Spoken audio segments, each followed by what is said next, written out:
The broadcast is now starting. All attendees are in listen-only mode. Hello and welcome everyone to the PowerGP Online Current Trends in Cybersecurity Threats webinar. My name is Brandon Cook, and I'm just going to be doing a very brief introduction for Chris here today. I just have a few very quick notes before we get started. We are using GoToWebinar today. If you have any questions during the webinar, feel free to drop those in the questions panel on the right side of your screen, and we'll get to those at the end of today's webinar. This webinar is also being recorded today. If you'd like to go back and rewatch anything from today's webinar, it will be on our Ingevity website under the Events tab. You can scroll down to the bottom of that page and you'll see our training library, and that's where this video will live. And just a quick reminder on our upcoming webinar schedule on our Ingevity page under Events, you can see we have 5 really great webinars coming this month. Feel free to take a look at those and sign up if you like. We love doing these webinars for you guys, and you guys always have great questions, and we always appreciate you guys coming out and hanging with us and doing some GP stuff. So we hope to see you guys again this month. All right, and with that, I will turn it over to Mr. Chris Dobkins. Well, hey, Brandon, thanks. I appreciate that. And for everyone attending, welcome to our webinar on current trends in cybersecurity and how PowerGP protects against them. As Brandon mentioned, my name is Chris Dobkins, and it's a little hard to believe, but this marks my 25th year in the Dynamics GP community. I think I started when GP was on version 2.01.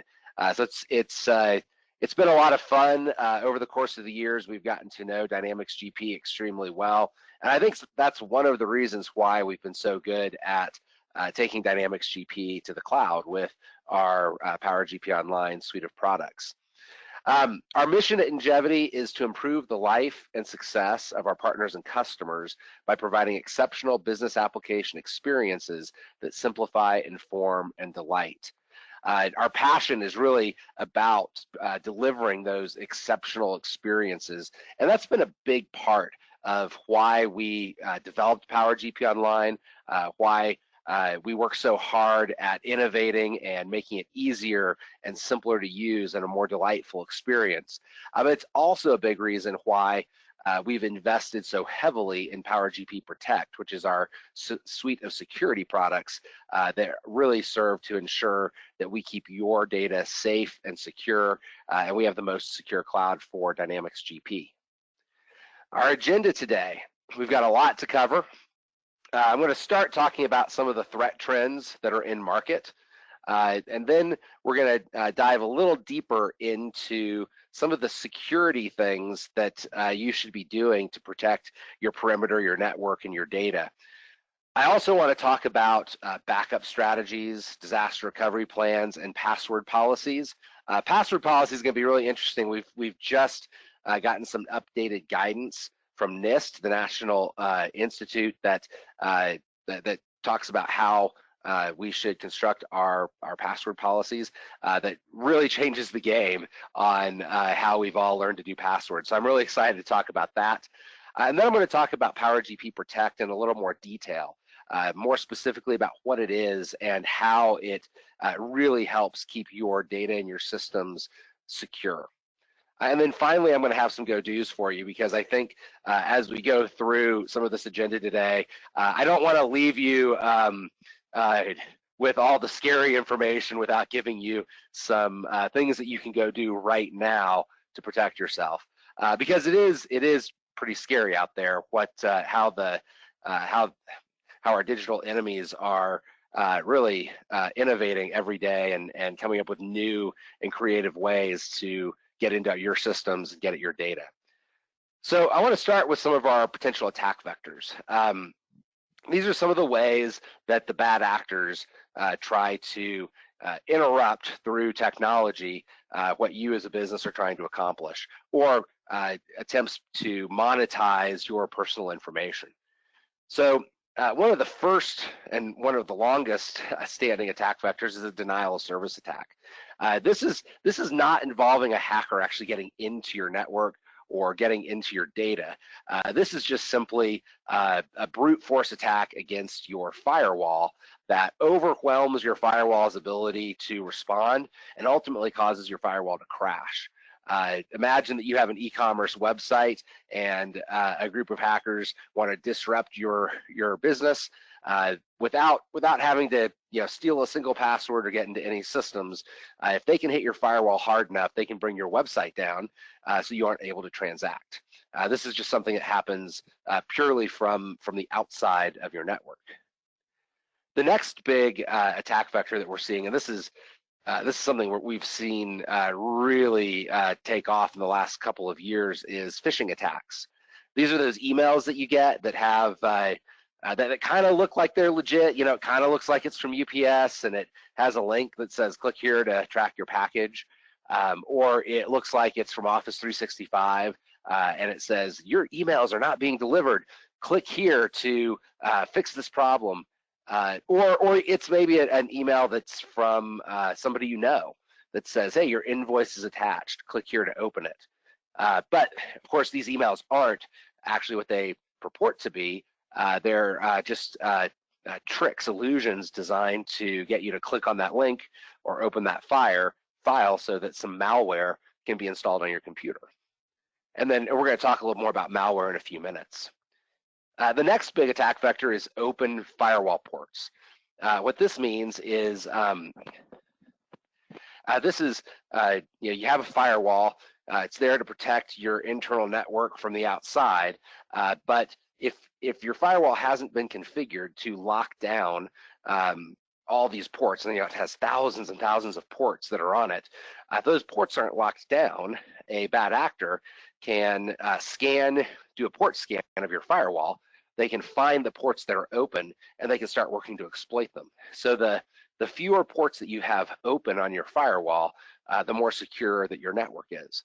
This is a real popular way for bad actors to try to breach network security and just break through that firewall by exploiting some of those open ports.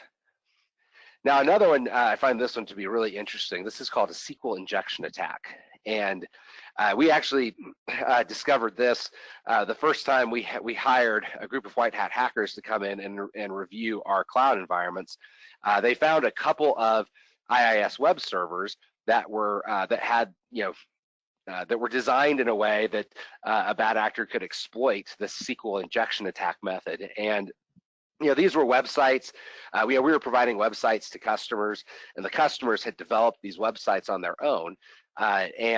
So the way this works is you have a page on your website that says, please log in, and it asks you for your username and password. If you don't have any sort of length restrictions or character restrictions on those username and password fields, a hacker can actually take a string of SQL code and put it into those little boxes and hit submit.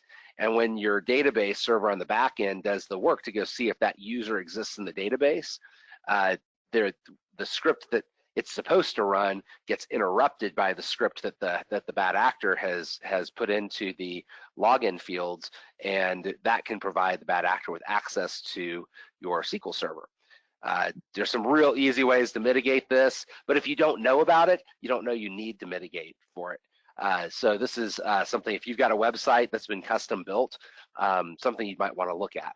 Typically websites that are designed by companies like Microsoft, like GP Web Client, and the CRM login screens, you don't have this kind of an issue because the large dev shops know how to protect against this. Now, another area that we're seeing quite a bit now is public hotspots. It's become a lot more common for us to do our work at Starbucks and to hop on the Starbucks Wi-Fi, or we're doing work in a hotel and we hop onto the hotel's free Wi-Fi. These are public hotspots, and it's really easy for a bad actor to interfere with what you're doing on that hotspot. So, for example, we've got attack vectors at public hotspots like evil twins and packet sniffers, where an evil twin is where a bad actor will set up a hotspot and they'll call it Starbucks free Wi-Fi. It looks like the Starbucks hotspot, but it's not quite. But everybody who connects to that router has now all the information that everything you do while you're connected to that router can be browsed and viewed by the bad actor. Packet sniffers is another tool that hackers can use with open public hotspots, where they can just watch all the traffic that's flowing across the wire. And a lot of these public hotspots don't have security built into them. So as you're typing in usernames and passwords, that data is going in clear text across that Wi-Fi router. So you want to be really careful when you are connecting to public hotspots. The best piece of advice that we can give you here is when you connect to a public hotspot, if you can avoid connecting to public hotspots, that's ideal. But of course, that's not super realistic. Even I just recently was in a hotel and I'm connecting to the hotel Wi-Fi. It's just something that we tend to have to do to get our work done. But when you do connect to that public Wi-Fi, use a VPN. If you establish a VPN, that VPN will encrypt all the traffic that goes across that Wi-Fi connection. So if you have connected to an evil twin, or you've got a packet sniffer watching your traffic, they won't be able to see anything because it'll be encrypted. Of course, sometimes the biggest threats don't have anything to do with technology. So when you're sitting in that Starbucks, be mindful of shoulder surfers. If you've got people that are just kind of looking over your shoulder at your screen, watching, trying to collect different kinds of information, or maybe you could even be being recorded. Cameras are so small; we have them all on our cell phones. I mean, it's really easy to have someone with the camera over your shoulder, just recording your keystrokes and the screens that you're on. So watch out for some of these low-tech attack vectors as well. Open Wi-Fi routers. This applies primarily to your home routers. You go to Best Buy, or you go to Amazon, and you get your Wi-Fi router, or maybe it's an Xfinity router that you've gotten from your cable company, and you plug it in and you just start working on it. Most of these routers have an admin connection that's available, and if you don't reset the admin password on your router, if you leave it at the default, which is often admin or 1234, there's a fairly finite set of default admin passwords that bad actors are aware of. Someone could be sitting in a car across the street and hacking into your Wi-Fi router, and once they've gotten administrative access to your router, there's just a lot that they can do with it. You also want to make sure that when you set up your wireless network, where you have that little SID that you connect to, that you have a nice strong password to connect to your network, so that someone can't just guess or do a brute force attack to figure out what your password is for your hotspot. And I'm going to talk a lot more about password policies a little later on. So if you're wondering, well, what is a good strong password? Don't worry, we are going to get there. Now, one of the newer attack vectors that we're seeing, and this one's actually kind of scary because I've actually done this myself and had no idea that that the bad actors were using it. It's a vector called juice jacking. So have you ever been to the airport and your cell phone is starting to run a little low, and you want to just get a quick charge up before you hop on the airplane, and there's this little rack of charging stations off to the side, and there's some plugs where you can plug in 110 outlet, but then there's also a bunch of little USB connectors. So you just pull out your cable, you plug into the USB, and plug your phone in. What we're starting to see now is bad actors are hijacking those USB ports, and when you plug your phone into it, they are actually able to install malware directly onto your device over that USB charging station. So the best advice I can give you here is always carry your plug with you, and if you need to juice up your phone, use the 110 outlet. Don't plug directly into a USB port, or have a little battery pack that you carry around with you for extra power. And finally, the last of the attack vectors that I'm going to talk about is also fairly new. This one is called SIM swapping. This one is also an attack on your mobile device. And the way that this works is a bad actor will get a hold of some of your personal information. Maybe they'll buy some of your personal information off the dark web. And perhaps that includes your mobile number. That bad actor will then call up another carrier. Let's say you're on Verizon, they call up T-Mobile, and they say, hey, I want to switch my phone line over to T-Mobile, and they give them your personal information. And before you know it, that bad actor has a new SIM card that is programmed for your cell phone number, and all of your data is flowing down to their device. Now, while this is happening, your device stops working. So it's not like what you might have seen if you watch that show Person of Interest, where you just get kind of close to somebody and you can clone their phone and see everything on your phone that they see on their phone. It's not like that at all. If you are a victim of this, your phone stops working. But while you're trying to figure out why your phone has stopped working, the bad actor is collecting as much information about you as they can from the data that's syncing down to their device, and that could be data like bank account numbers, usernames, passwords, other websites that you visit, just a lot of personal data. The best thing you can do to prevent this from happening to you is to call up your mobile carrier today and ask them to put a PIN on your account. So no changes can be made to your account unless they have that PIN, and you don't want that PIN to be 1234 or the digits that are your street address. You want that PIN to be something that's unique, and you can store that in a password manager, which we're also going to talk about in a few minutes.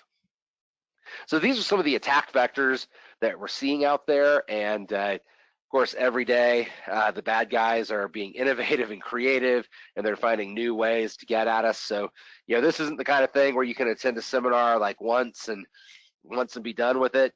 This is an area that you really have to keep up with, because it really is always changing. So the game, why are these bad guys? What are they trying to get out of all of this? And when I think about this, I always think back to my first exposure to hacking, which was the movie War Games with Matthew Broderick. And the whole point of War Games was, do you want to play a game? There wasn't any malicious intent. He wasn't trying to break into the Pentagon or the Department of Defense. In fact, he didn't even really know that's what he was breaking into. But it was not a malicious attempt. And then I think back to another Matthew Broderick great, Ferris Bueller's Day Off, where there was another hack attempt where they hacked into the school's computer to change some students' grades. And this is really where some of the hacking started is around altering data, altering public data, so that the information that's out there in other people's systems is what you want it to be.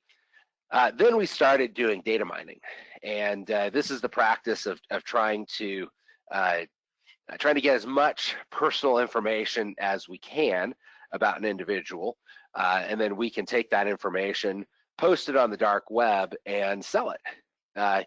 We'll sell it to another bad actor who's going to take your personal information, and they may use it to actually try to break into one of your bank accounts, or to do something else where they can monetize that personal information even more. We've also got bad actors out there looking to install malware on your devices. Back in the day, we called these viruses. Now we simply refer to it more as malware, malicious software that's installed on your device that does something with your device that is not what you want done with your device.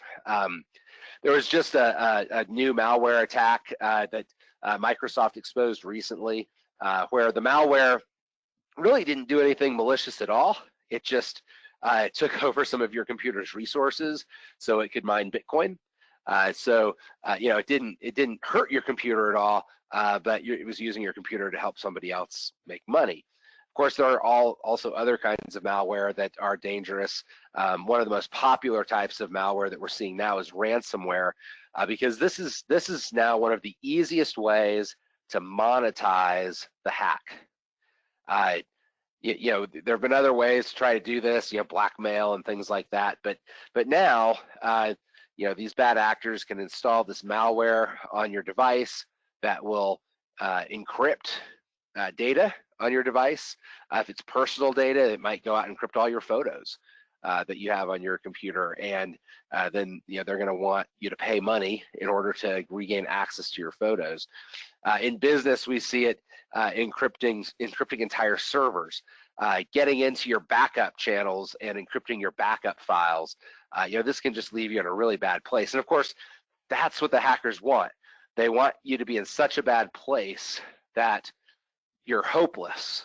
You feel like there's no hope to recover other than to pay the ransom. And of course, that's what the hackers want. We're seeing this is just really proliferating a lot, especially with some of the state-sponsored hacking, where we've got hackers and nation states that are using ransomware as a primary, driver of their economic engines. It's a really easy way to get money from folks. Now, the types of hackers that we've got out there, we've got the bad guys, the black hats. These are the ones that probably have the most notoriety, the ones that we're all really kind of afraid of. We've got the white hat hackers. These are like the guys, in the movie who try to break into your safe so they can then tell you what you need to do to make your safe more secure. These are the white hat hackers. In fact, Ingevity hires white hat hackers to attempt to break into our environments, to actively try to break in, so that if we have vulnerabilities, we discover them before the actual black hat guys do. Then you've got gray hats. Gray hats are, this is kind of like Matthew Broderick in war games. The gray hats, they don't really have any malicious intent. They might just want to break into the Pentagon because it's there. Why do you climb Everest? Because it's there. These guys are just trying to see what they can do, see what kind of exploits, see if they can be more clever than the engineers on the other side. And then you've got a group called hacktivists. These are people who hack for political purposes. They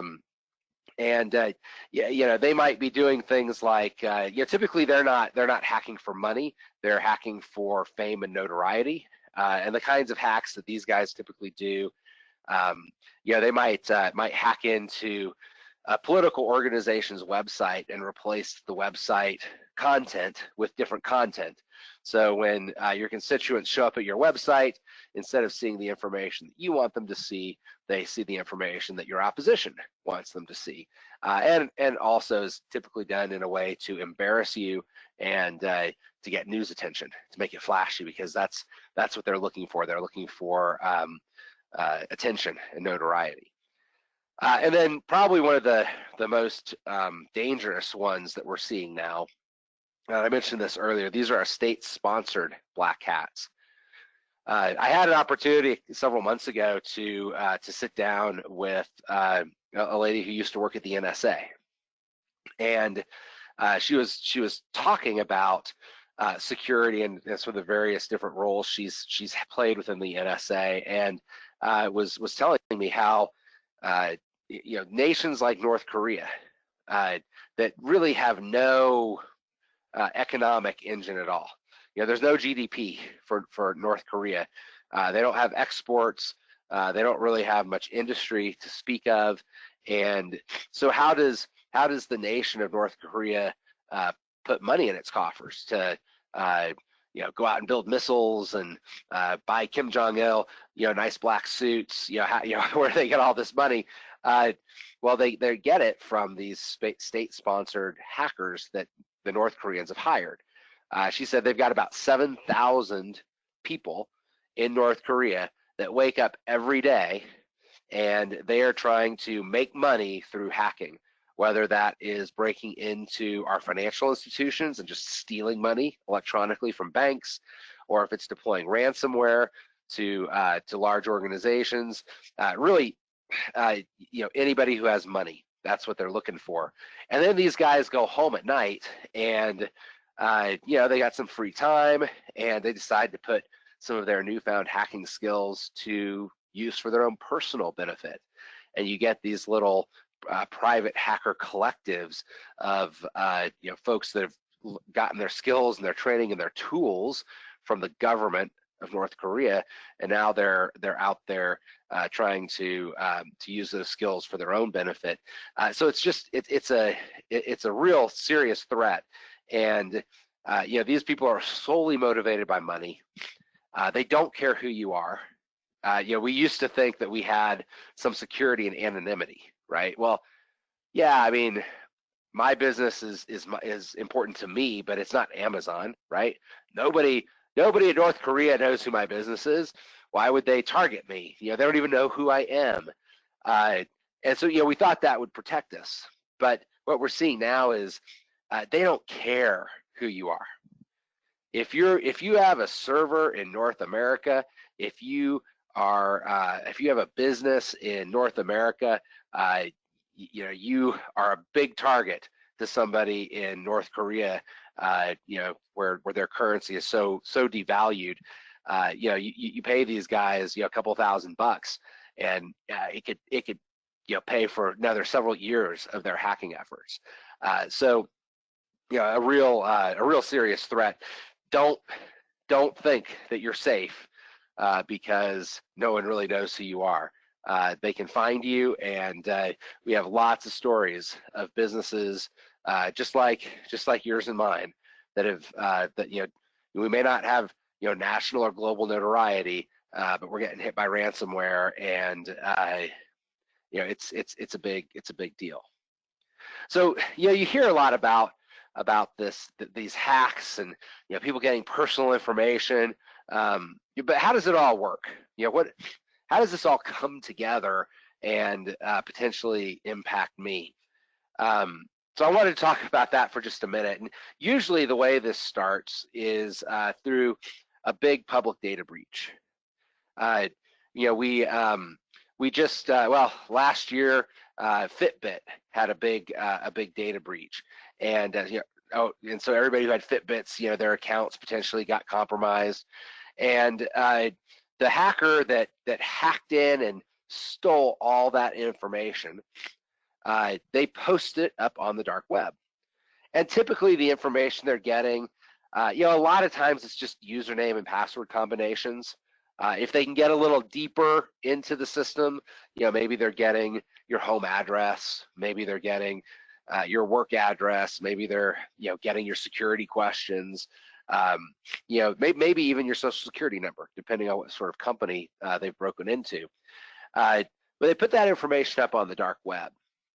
And the dark web is this marketplace for illegal trafficking of information and other and sundry things. And another hacker comes along who's looking to to make some money off of his hacking skills, and he finds some of that personal information that's been posted to the dark web and buys a piece of it from the person who posted it. Now, you may see a breach where 100 million accounts are breached. Any one hacker may go in and say, hey, I want to buy 50,000 records, or I want to buy 1 million records. They'll just go in and they'll buy subsets of the data. Now, let's say that the data they buy is let's say that it is credential pairs. It's usernames and passwords.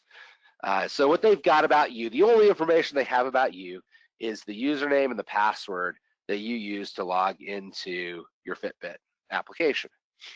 So they take the 50,000 or 1 million sets of credential pairs, and they start pushing those credentials to other sites.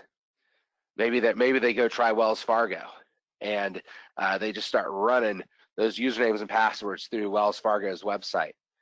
Out of 1 million accounts, got to be some percentage that use the same password on their Fitbit app as they did on their banking app, right? Even though we're all told don't use the same password on multiple websites, we still all kind of do it, right? And that's what they're counting on, right? They want to. They're counting on the fact that the credential that they just bought off the dark web, that was part of a data breach from, Target, Walmart. I mean, you name it. So many big companies are getting breached. In fact, even government institutions are getting breached, and they're just betting that you're using that username and password on other sites. Disney Plus just got attacked by this. I don't know if you guys saw this in the news. As Disney Plus launched their service, all of a sudden, Disney Plus usernames and account numbers started popping up on the dark web. And at first, people thought, "Oh no, Disney Plus has been breached. Some hacker has gotten into Disney Plus's systems on the very first day they opened." But after some further review, it turned out, no, that's not what happened.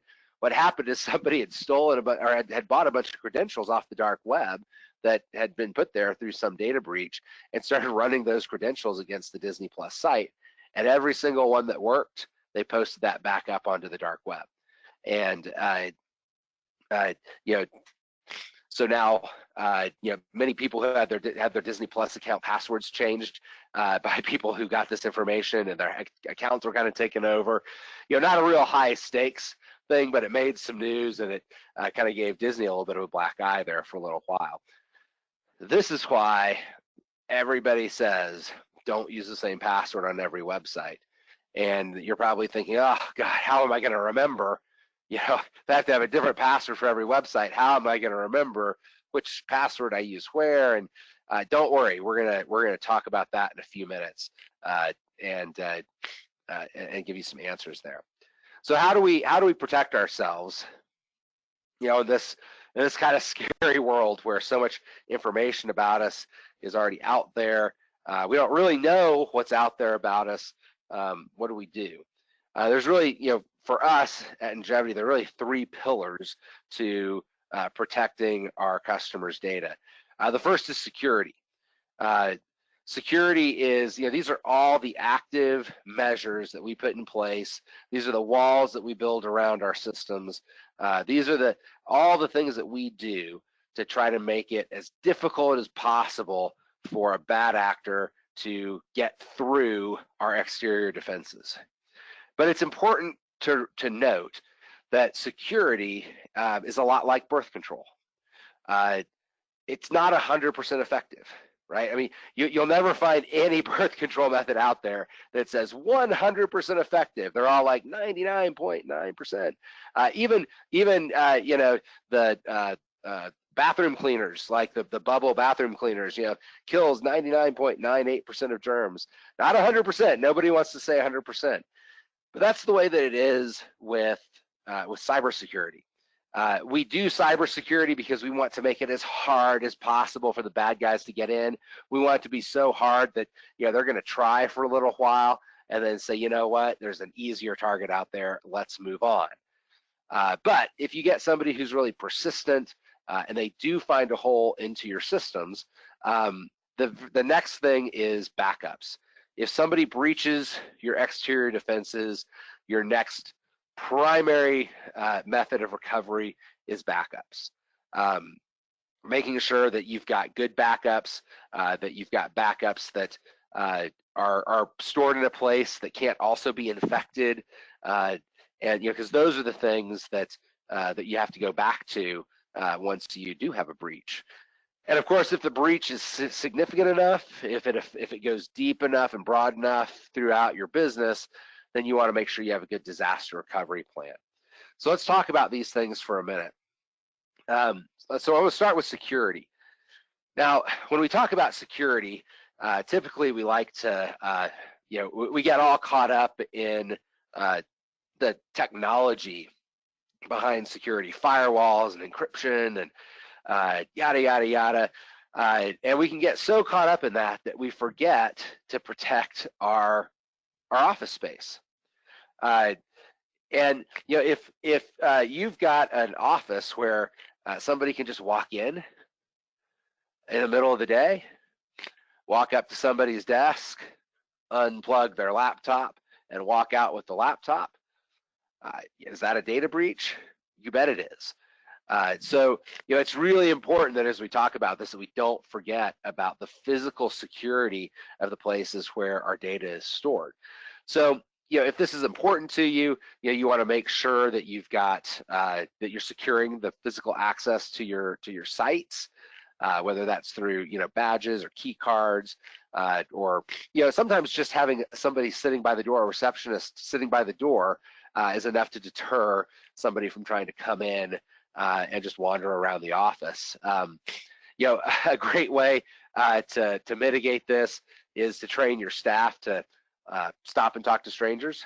If you see somebody walking around the hallways and you don't know who they are, even if they're wearing the brown UPS shorts, but they're not carrying a package, maybe even if they are carrying a package, why is the UPS guy back in the executive's office space? Stop and talk to people.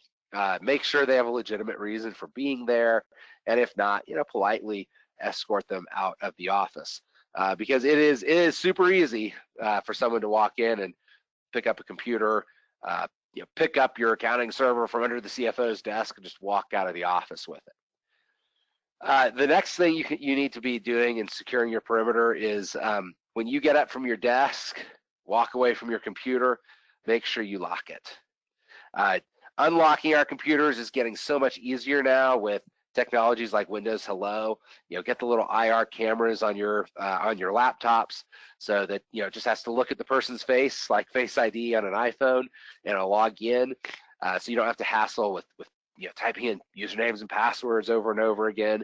But if you walk away from your computer and you don't lock it, and somebody else walks into the office and picks up your computer and walks out with it, they have access to everything that's on your computer. If it's not locked, if you don't have to put some sort of credential to get into that computer,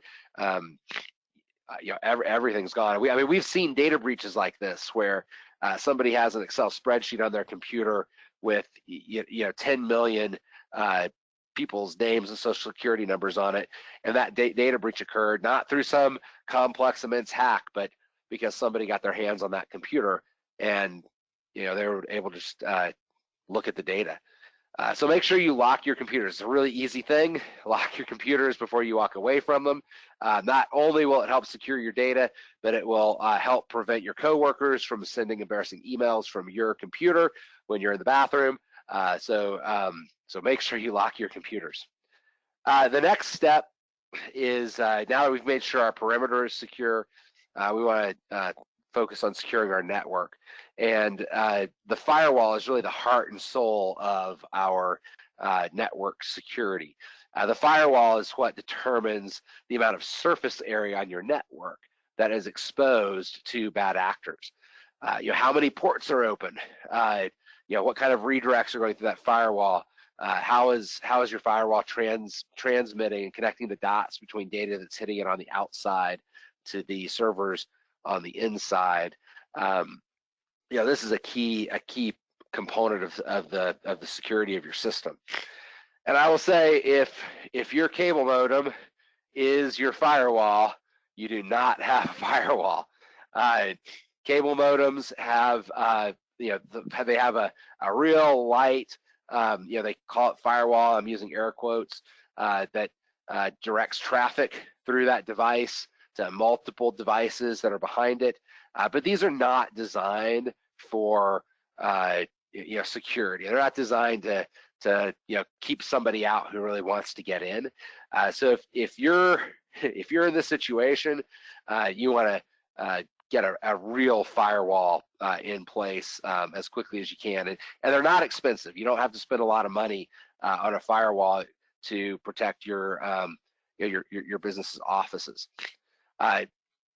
If you have internet-facing servers, if you have web servers, if you have other servers that you want people to be able to access from outside your network, you can put those in a DMZ, which is kind of like a little secure area within your virtual network at the office, so that people can get to those from the outside that they can't get to any other servers.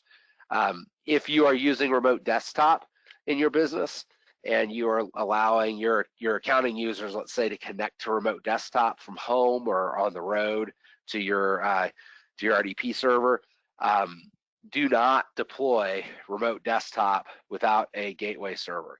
The remote desktop ports that have to be open on the firewall to allow remote desktop to work by itself are very easy for bad actors to exploit. In fact, when we hired our white hat hackers the first time, and we were explaining to them, what we do and how we have all these remote desktop servers, I thought they were going to have a heart attack. They kind of turned white. They're like, "Oh my God, you're using remote desktop," and we were like, "No, it's okay. We're deploying everything through gateway servers." Remote desktop gateway servers, not only protect they secure the data that comes through those ports. No data goes directly from the firewall to an individual computer. Everything flows to that gateway, and the gateway makes sure that all the data that runs through that remote desktop session is secure.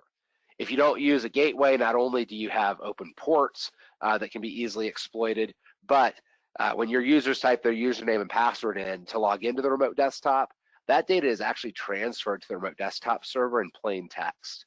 So if a bad actor has a packet sniffer on your network, they just got your passwords. But if you use a gateway server, you don't have to worry about that. There's a pro tip for you.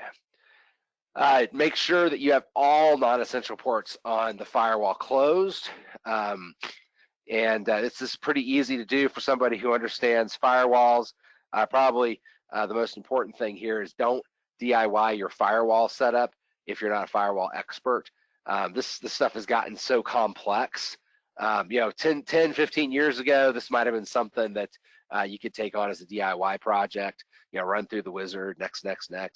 But don't do that today. Today, you really want to hire a professional, maybe even consider having a managed service, putting your data in a data center and having them manage your firewall, or even we now have firewall devices that can be installed on your local prem that can be managed by somebody else off-site.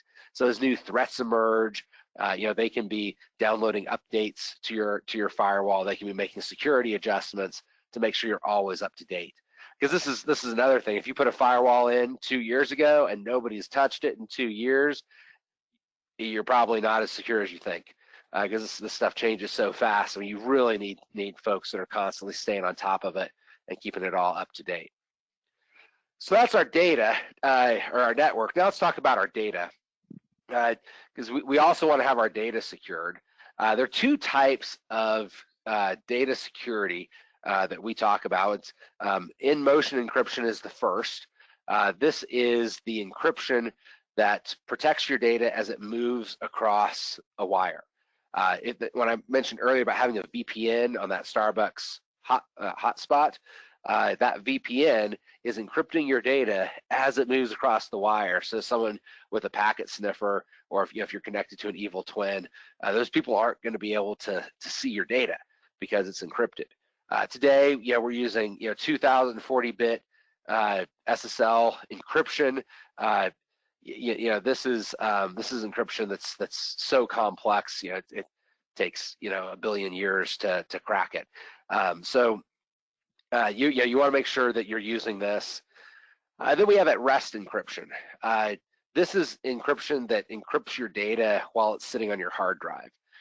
Where we see this being really important, if you have laptops, turn on your disk encryption. Whether you're using a PC or a Mac, your disk encryption is free. BitLocker is the Microsoft encryption technology. It's included in Windows 10 Pro for free. All you got to do is turn it on. If you're using Mac, FileVault will encrypt your drives, and if you're logging into your Windows computer using your Office 365 or Azure AD accounts, Microsoft even transmits your BitLocker encryption keys up into your Office 365 administrative panel, so you have those keys always handy and available. And so what this does, so imagine that you followed some of the advice I gave you earlier and you lock your computer before you walk away from it. And somebody comes into your office and they take your computer off your desk, or maybe they steal it from a bus stop, or maybe you leave your computer on the table at Starbucks, and because you're just going to be a minute in the bathroom, and you come back out and your computer's gone, but it was locked, and the bad actor can't get into the computer to unlock it and see the data. If your hard drive is not encrypted, all they have to do is pop the hard drive out of your laptop and connect it to another computer, and then they can read everything that's on your hard drive. They completely bypass your login credentials to your computer by just connecting directly to your hard drive. But if your hard drive is encrypted, that doesn't work. When they try to plug your hard drive into another computer, all they see is gobbledygook. So that's why it's so critical, especially with laptops, to make sure that those drives are encrypted. But even with desktop computers, because somebody can walk into your office and take off with a desktop computer too. And this is really easy. It's free. It doesn't have a noticeable impact on performance. It's just really something that you should do. So now we've got our perimeter secured. We've got our network secured. We're using encryption for our data. So now let's talk backup strategy. As you start thinking about your backup strategy, these are things like, how often do I make backups? Where do I store my backups? We suggest you want to have daily backups made of your servers, if you have virtual servers or physical servers, and all your databases. Back those up every day. If you have mission critical data, like maybe you have some data in some SQL databases that you can't afford to lose an entire day of, you can do backups on those hourly. And you want to make sure, as you're thinking about backup strategy, to think about it with ransomware in mind. We used to think about this just as, well, what if I lose a hard drive, or what if the computer just totally fails and I have to replace the computer? I want to have a good backup. But now we want to be thinking about this through the lens of ransomware. So not only do we want to have these backups, but we want to have these backups somewhere else. So you want to make sure that your backup strategy includes off-siting those backups to someplace else. This could be as simple as taking a hard drive with the backups on them, taking it with you as you leave the office, and bringing a different hard drive back in the next day to do the backups, where you're just kind of constantly rotating backups to your home. It can be a little more sophisticated, where you're using technologies from your backup software to push the data up into various different backup clouds. But you for sure want to make sure that that's getting off-sited. And you also want to make sure that only the backup software has access to those off-site locations. If your off-site location is just another server on your network that happens to be in another office, but you can easily get to it over your VPN or your office network, ransomware can get to it just as easily then. So you want to make sure those backups are not easy to get to from inside your network without requiring other sets of credentials to get into them, because again, we want to make sure the ransomware can't infect it. Next, as you start thinking about, oh gosh, that's a lot of data to offsite every night. As your data sets get larger, you want to start shifting your backup strategies from full backups every day to differential backups. So you're only backing up the data that's changed since the last backup was made. Generally, those are much smaller data sets to transmit over a wire. And then probably most important, you want to make sure that you are actively and repetitively testing your ability to restore those backups. There's just nothing like having made backups for the last 2 years, only to realize when you need one of them that all 2 years of your backups are faulty and you can't restore any of them. Don't be in that position. Make sure your backups are being tested by trying the restores. Define your archival rules. How long are you going to keep your backups? Most IT guys are going to want to keep backups for 14 to 28 days. If you're an accountant, that probably makes you wince a little bit, because accountants like to keep their data up to 7 years for tax purposes. So make sure that you define with the people who are responsible for your backups how long you need to keep that data. And as I mentioned earlier, make sure that you are planning with ransomware in mind, because backups really are your last line of defense. Your disaster recovery plan. A lot of times we used to think about this about, what am I going to do if a meteor takes out my data center? What am I going to do if my data center burns to the ground? And there's some very specific things you can do to protect against that. But just like with backups, you really want to be thinking about what happens if ransomware takes out my data center? Yeah, because the likelihood of your data center burning down or being hit by a meteor is probably not real high, but the likelihood that you might get hit by ransomware probably a lot bigger than that meteor strike. And having a hot failover site someplace else is not necessarily going to protect you from a ransomware attack. So you definitely want to make sure that you're planning with that in mind. And as you're doing this, you want to think about how much data you're willing to lose. This is like, how long are you keeping, how often are you making those backups? If you make your backups once a day, you're going to lose up to, potentially up to a day's worth of data. If that's too much, maybe you need to be making those backups once an hour.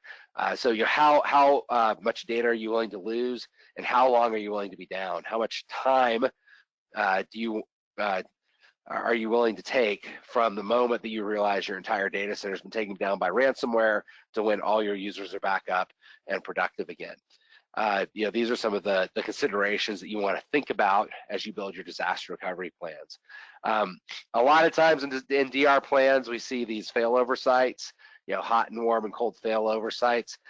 If this is part of your strategy, I just encourage you to really take a look at that again through the lens of ransomware. Because if the ransomware can hop across to your warm failover site and infect that, then your disaster recovery plan is not going to protect you the way you think it is. And then finally, just like you want to restore your backups, you want to rehearse your plan. Make sure that you actually know what to do if this happens. All right. So the next section that we're going to talk about here is password policies. This is a lot of fun because we've all been taught for the last 15 years how to create passwords. They're 8 characters long with uppercase and lowercase, and we put some numbers at the end, and they change every 60 to 90 days. We have to change our passwords. So we're really clever as humans. My password might be lightspeed01, where I've replaced the E's with 3's. And every 90 days, I just increment the number, lightspeed02, lightspeed03. And we think we're like really smart for doing that. But what we've started to figure out is the hackers have caught on to us. These methods that we've used to replace E's with 3's and O's with 0's and I's with 1's, the bad guys, they have to do passwords too.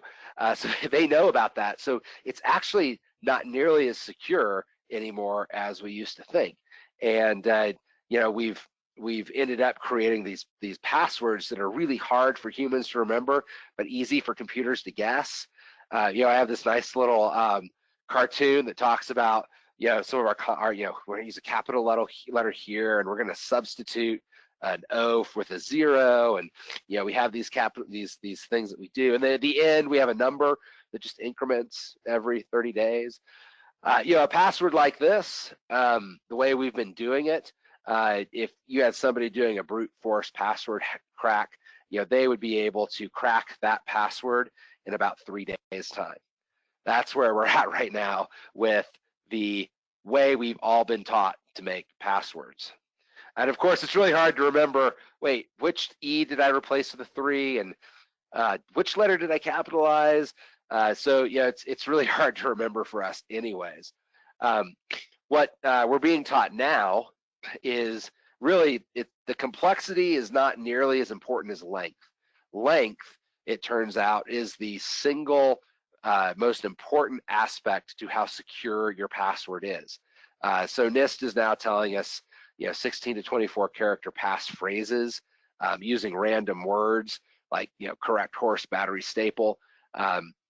something that the words that aren't connected. It's not a Bible verse. It's not a line from a famous movie like "I'll be back."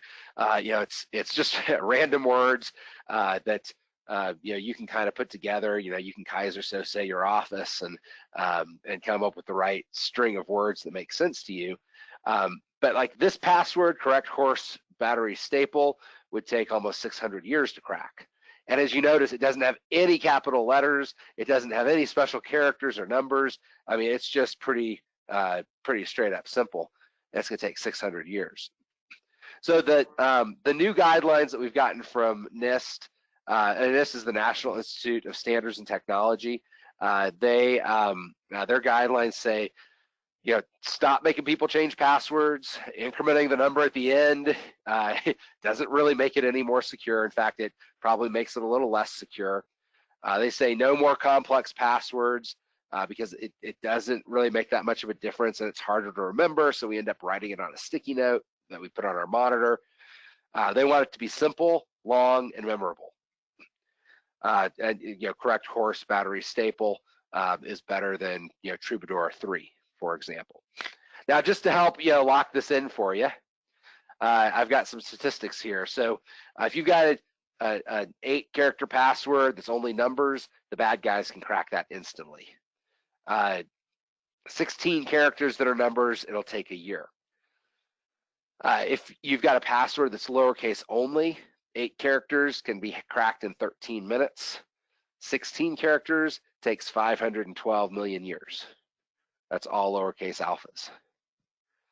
Uppercase and lowercase, that's 8-character password can be cracked in 3 hours. 16 characters is 1 billion years. I choose that one personally. I think 1 billion years is long enough. They're not going to keep trying. And then finally, if you do want to make them complex, you can get that 8-character complex password up to 57 days. Right? 57 days, that's how long it would take a bad guy to crack the passwords that most of you are using today for your banks. That's not a long time, guys. So this kind of gives you an idea of how, as you increase length, how much more secure these passwords become. Another big part of password management is something we call multi-factor authentication. What this does is it combines something the user knows, which is their password, with something that they have, some sort of device that they have. Today, the devices that we're using, like your banks might send you a text message. Microsoft and Google are using authenticator apps, which are really cool. Of course, this is significantly more secure than single factor. If you've got your password on a sticky note on your monitor and somebody gets that and writes it down and they go try to log into your account, if they don't have your cell phone, they're not going to be able to get in. Now, if they've SIM swapped you and your multi-factor auth is coming through a text message, guess what? They're going to get the text message on their phone. But if you're using an authenticator app, like Microsoft Authenticator, for example, which is what we use, they're not going to get that on the other phone, which is why authenticator apps are more secure and are better than text messages. So some do's and don'ts for your passwords. Don't keep your password on a sticky note on your monitor. Don't use the same password on more than one website. If you're part of a data breach, again, you can get hacked pretty easily that way. Don't use those 8-character complex passwords because 57 days is not long enough to stop someone from trying to hack you. Do use a password manager.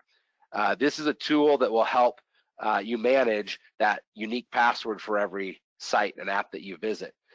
It will also create passwords for you. So like I have mine set up to automatically create 16-character passwords for websites I log into.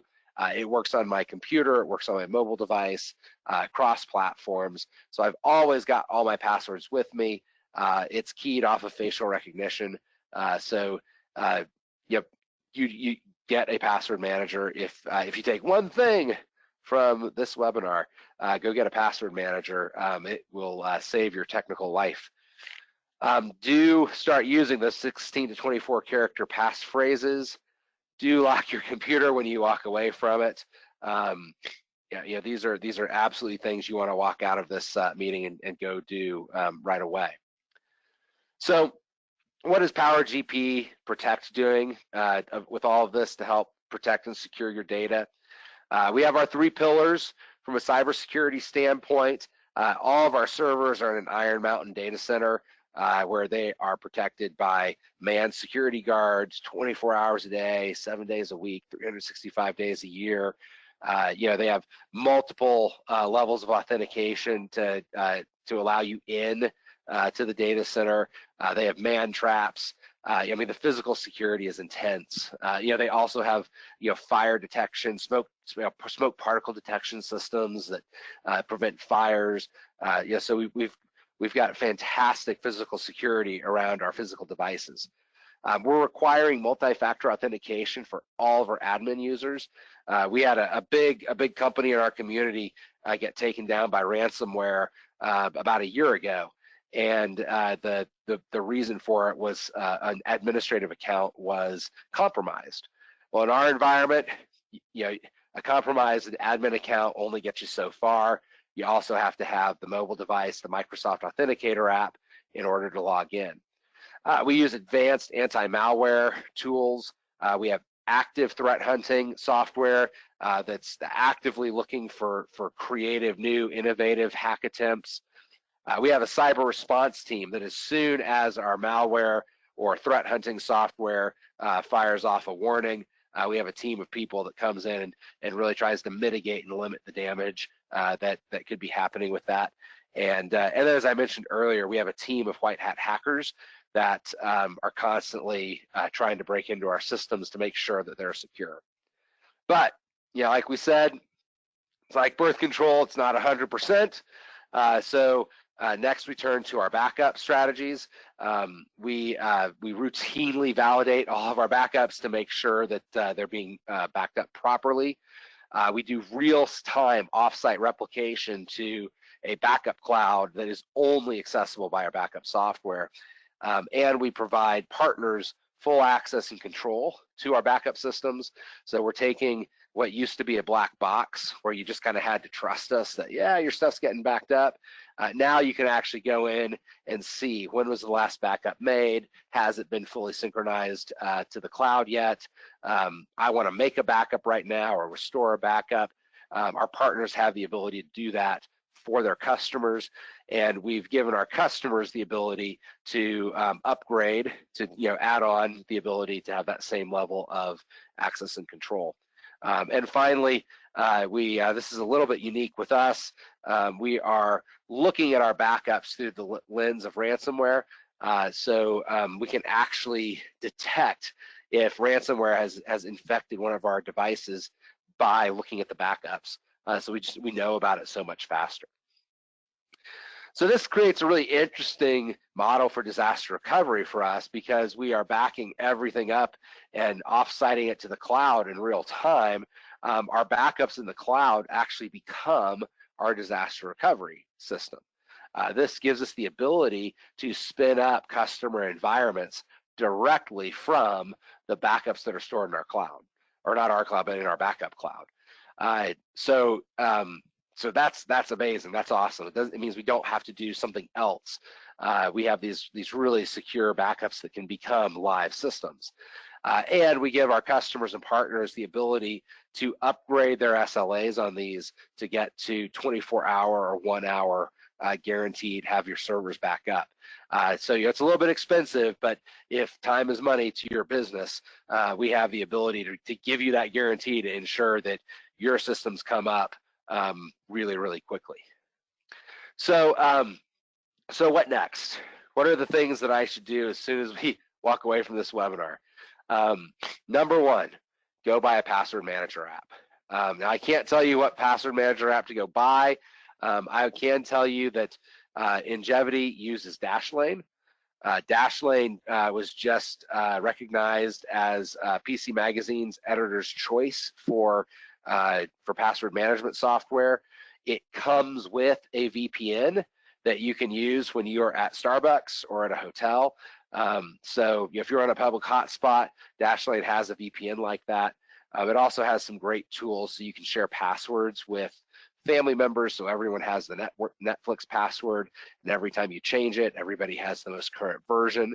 And it has an emergency contact thing, so that if something happens to you, you could make someone else be your emergency contact, which gives them access to all your passwords if something were to happen to you, which is really cool. After you get your password manager, Dashlane, for me, it went through and looked at all my passwords. It said, you are using 64 websites with the same password. And it guided me through the process of going through and changing every single one of those. So as soon as you get your password manager, go change them all. Make sure you don't use the same password more than one time, and get them to that 16 to 24 character level. Use that VPN that you get through your password manager on those public wireless networks. Go home and check your wireless router and put a complex password on the admin account and on your SID. Where possible, start using multi-factor authentication because this will really level you up from a security standpoint. And it's depends on the applications, what's going to support it, but for sure you want to use that where possible. Call your cell phone company and put a PIN on your account so you don't get SIM swapped.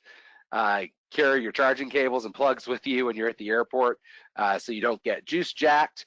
And if you're using an iPhone, all you have to do is keep your iPhone up to date to make sure it's secure. If you're using an Android phone, I don't have quite as simple an answer for you because there's so many variants of the Android software.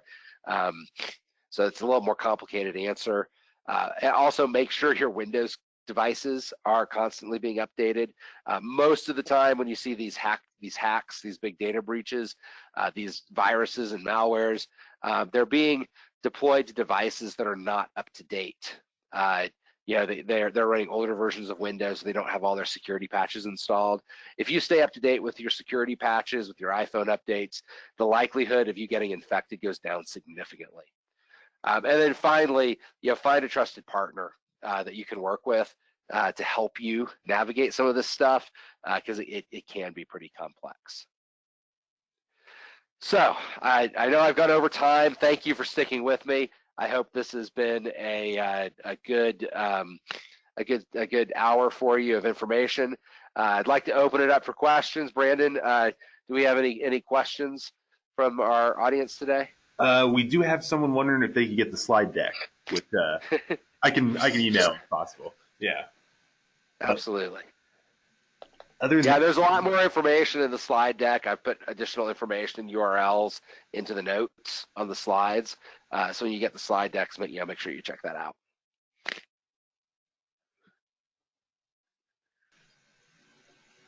Brandon, do we have time for anything more? It looks like that's it. All right. Well, guys, thank you so much for attending with us today. It's been an absolute pleasure. Even though I couldn't see your faces, it's been a pleasure speaking with you today. If you have questions, please reach out to us. We'd love to help you with this. It's certainly in all of our interests that we keep the GP community safe and intact, and help prevent these kind of attacks as much as possible. And if you're interested in moving your GP to the cloud, we'd really love to have a conversation with you about that as well, and show you not only some of the cool things you can do with GP, but how we can really keep it all very safe and secure for you, so you don't have to worry about a lot of these things that we've been talking about this last hour. So thanks so much for attending, and until next time, have a great day.